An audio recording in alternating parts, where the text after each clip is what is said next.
Yn y fideo yma, wnawn ni ystyried sut yn ni'n datrys hafaliadau cydamserol pan mae un hafaliad yn hafaliad cwadratig ac un hafaliad yn hafaliad llinol. Nawr, hafaliadau cwadratig o'r math yma yn hafalu rhyw rif a x di sgwario a dio'r rhyw rif b x a dio rhyw rif ec. Pan dyn ni'n plotio nhw ar bapur graff, dyn ni wastad yn cael graff sydd yn gromlin, unau siap I, bydd ni fel yma, neu efallai sydd yn cael graff sydd yn siap n, bydd ni fel hyn. Nawr, pa bynnag siap graff dyn ni'n gael, os ni'n ystyried fod gen ni linach syth yn rhywle ar y graff, a mae linach syth o'r ffurf yma, yn hafalu mx adio c, m ydy'r graddiant, c ydy'r rhyngdoriad ar y chelyn y, mae yna dri peth yn gallu digwydd. Oherwydd, dydyn ni fod y llinell yn mynd yn y cyfeiriad yma, llinach syth, yn fan hyn mae yna ddau bwynt lle mae'r gromlin yn croes torri'r llinach syth, neu efallai, sy'n ni'n gallu cael y llinach syth yn y cyfeiriad yma, o fi'n gweld fod yna un pwynt yn unig, lle mae'r gromlin yn croes torri'r llinach syth, neu sy'n ni'n gallu cael y sefyllfa yma. Os ydy'r llinach yn mynd ffordd hyn, yna dyn ni'n gweld dydy'r llinach syth ddim yn croes torri'r gromlin o gwbl. Nawr, wrth datrys hafaliadau cydamserol, un cwadratig ac un llinach syth, dyn ni'n gallu cael unrhyw un o'r sefyllfaoedd yma'n fan hyn. A gan ei gael ystyried bob un o hein yn ei dro. Oherwydd, enghraifft, ydyn ni gen ni hafaliad cwadratig yn hafalu x di sgwario a dio 4x tynnu 1, a llinach syth yn hafalu 7x a dio 9. Gadewch ni drio datrys hein yn awr. Be dyn ni'n neud ydy hyn, os di yn hafalu'r mynegiad yma, x di sgwario a dio 4x tynnu 1, a mae hefyd yn hafalu 7x a dio 9, yna mae rhaid fod y ddau beth yma ar y ochr dde yn hafal i'w gilydd. Hynny ydy, dyn ni'n gallu deud fod x di sgwario a dio 4x tynnu 1 yn hafalu 7x a dio 9. A dyn ni'n gallu mynd mlaen a datrys hwn yn awr. Os dwi'n tynnu 7x o bob ochr, mae 4x tynnu 7x yn minus 3x. Pob dim arall yn aros lle mae o. Ochr dde 7x tynnu 7x yn dim byd. Gan ni wedi jyst efo 9. Ac yna, os na i dynnu 9 o bob ochr, felly tynnu 9 o'r ochr chwith, minus 1 mynd lawr i minus 10. Tynnu 9 o'r ochr dde, gadael fi efo dim byd. Nawr, ydw i ffactorio hwn yn awr rwan, ar ochr chwith. Par y gronfachau, x di sgwario fan hyn, felly x lliosi x sydd yn x di sgwario. Chwilio am ddau rif sydd yn lliosi i wneud minus 10, adio i wneud minus 3. Wel, y rhif yma ydy minus 5 a plus 2. Minus 5 lliosi 2 yn minus 10, minus 5 adio 2 yn minus 3. Ac felly, yn y sefyllfa yma, dyn ni'n gallu deud naill ai bod yr un cyntaf yn y gronfach fan hyn x minus 5 yn 0, neu mae'r ail gronfach, yr x adio 2 yn 0. Datrys hein, dyn ni'n gweld fod 5 tynnu 5 yn 0, felly x yn 5 fan hyn, a minus 2 adio 2 sydd yn 0, felly x yn minus 2. Nawr, y sefyllfa yma felly, dyn ni wedi ffeindio 2 werth gwahanol ar gyfer x, ac felly y sefyllfa yma di hyn, mae rhaid fod y gromlin a'r llinell yn croes torri mewn 2 le gwahanol, lle mae x yn 5 ac x yn minus 2. A dyn ni'n gallu ffeindio'r cyfesur un lle mae'n croes torri drwy amnewid yn ôl fewn i un o'r hafaliadau gwreiddiol. Fan hyn, yr un llinol, y llinell syth ydy'r hafsa. Felly, os di x yn 5 fan hyn, mae yn hafalu 7 lliosi 5 sydd yn 35, adio 9, 35 adio 9 yn 44. Neu ar y llaw arall, os di x yn minus 2, mae rhaid fod yn hafalu 7 lliosi minus 2 adio 9.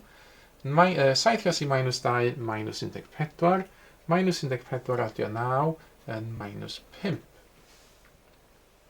Ac felly, casgliad ydy, mae'r gromlin a'r llinach syth yn croes torri mewn 2 le. Fel cyfesur un, mae gyda ni 5, 44 a minus 2, minus 5. Nawr, sy'n bosib defnyddio cyfrifennu graffigol i wirio hyn.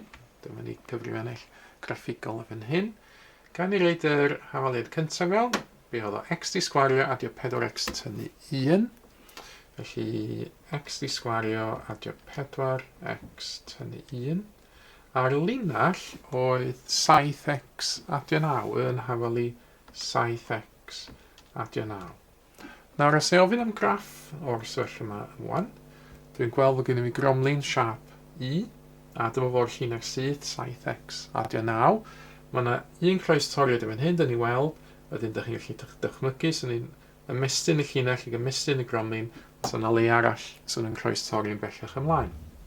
Nawr, dwi'n ddefnyddio cyfrifennu fan hyn i ofyn am lle mae'n croestori, intercept. Dwi'n gweld fod un croestoriad yn -2, -5, sef yr un yma dwi wedi ffeindio lawr i fan hyn. Ac os i'n symud i'r dde fan hyn, mi wneith o ffeindio llall iddo fi. Croestoriad arall yn 5.44, sef yr ailyn dwi wedi ffeindio yn fan hyn. Nawr, gadewch i ni wneud hyn eto nawr, ond hefo cwestiwn gwahanol. Rydyn ni tro hyn fod gen ni gromlin yn hafalu x di sgwario tynnu 2x adio 10, a'r llinell syth yn hafalu 6x tynnu 6. Nawr, eto, y techneg i ffeindio unrhyw le lle mae hyn yn croestori, ydy reid y ddau beth yma'n hafalu i'w gilydd.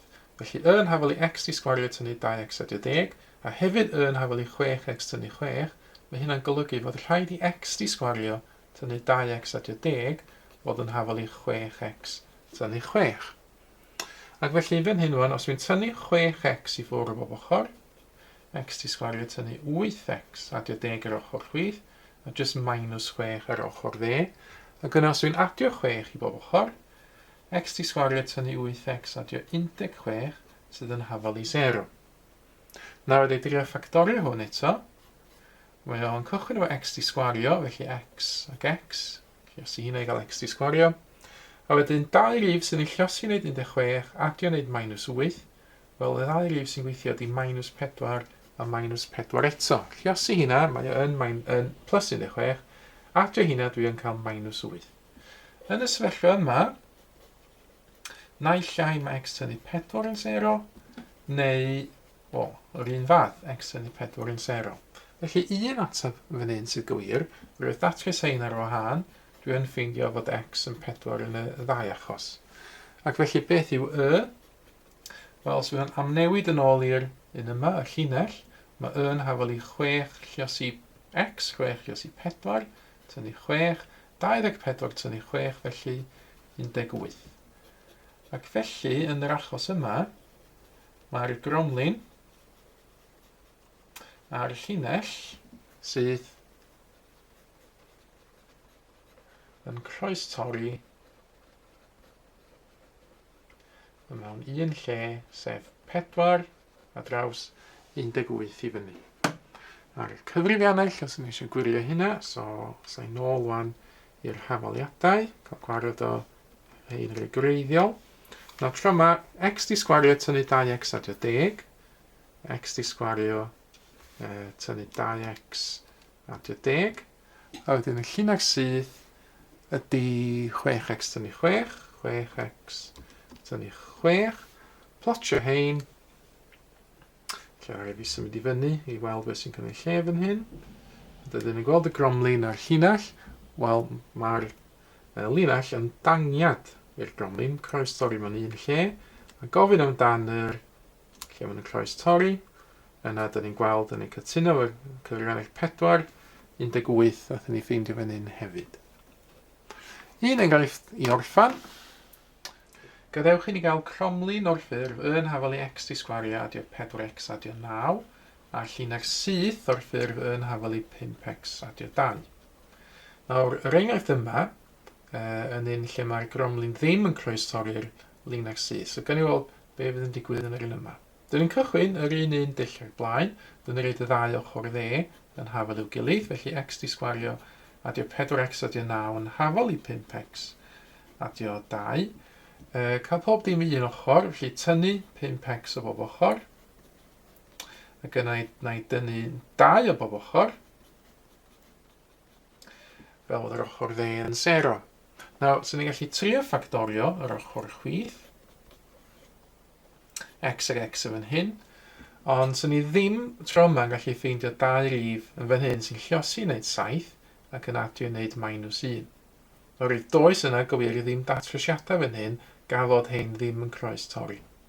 Nawr, jyst i wirio hynna, so ni'n gallu trio datrys hwn hefo'r hafaliad cwadratig. So, os ydych chi'n methu ffactorio, fydych chi wastad geisio defnyddio'r hafaliad cwadratig. Nawr, y hafaliad cwadratig ydy'r hafaliad yma. X yn afel i -b plus neu minus ail isradd b di sgwario tynnu 4ac i gyd dros 2a.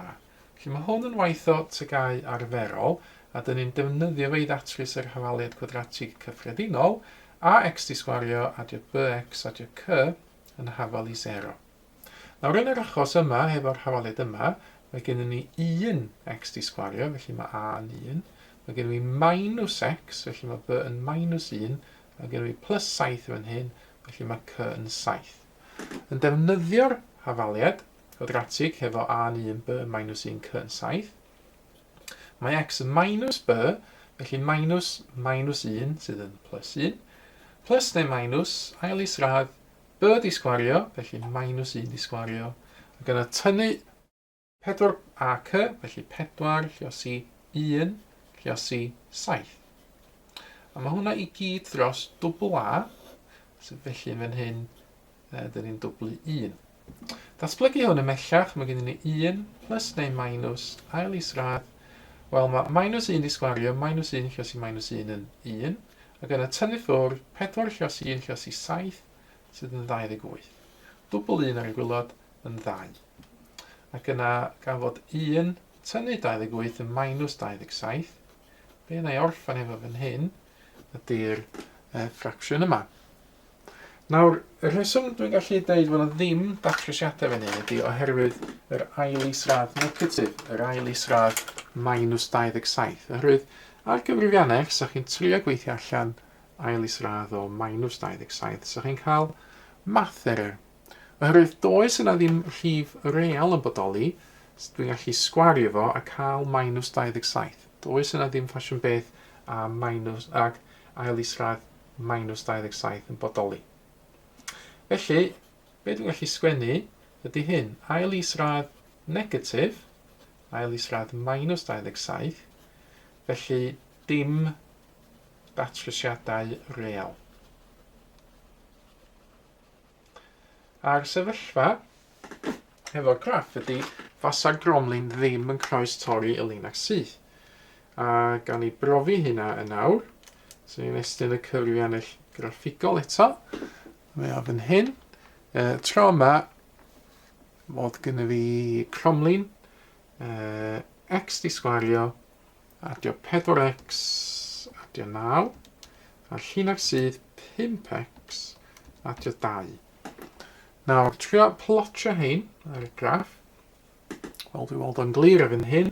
Dyma fo'r gromlin, dyma fo'r llinach sydd. Fas yna ddim yn croes torri, felly fas yna ddim datrysiadau i'r hafaliad yma fan hyn. Ac felly dyna pam dwi wedi ffeindio yn diwedd fan hyn bod yna ddim datrysiadau real. A'r ail isradd negatif ydy'r cliw ar gyfer hynna.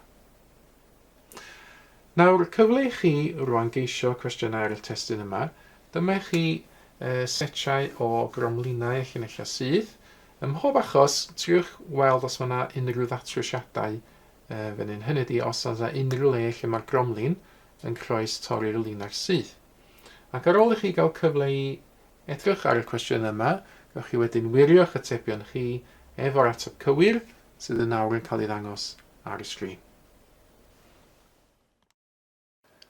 Mae mwy o fideos adolygu ar gael ar ein sianel YouTube Adolygu Mathemateg. Am y newyddion diweddaraf neu holi cwestiwn, dilynwch ein cyfrif trydar @Mathemateg. Neu ewch i'n gwefan www.mathemateg.com am fwy o adnoddau adolygu.